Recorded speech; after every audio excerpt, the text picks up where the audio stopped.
স্বপ্নে বিভোর, কলমে কবি শিলা সোম, কণ্ঠে সুতপা চক্রবর্তী।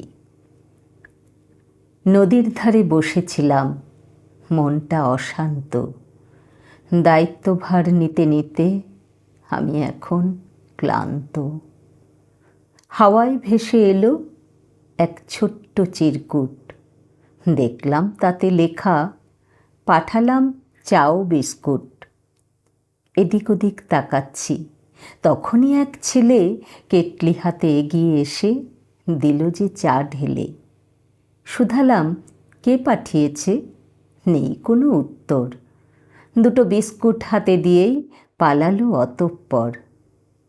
চা খেয়ে ভাবতে থাকি, কে আর আছে এমন, বিকেলবেলায় চা দেবে কত না করে যতন।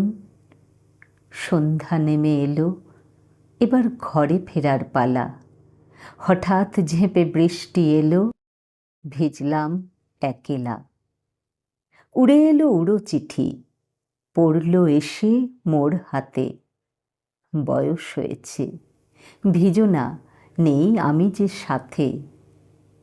কে যে এসে মাথার পরে তুলল ধরে ছাতা, বলল সব কিছুতে যেন আমার মাথা ব্যথা।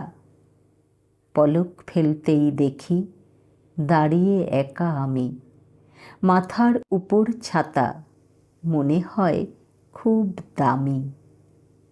কাউকে কোথাও দেখছি না, অবাক চোখে চাই।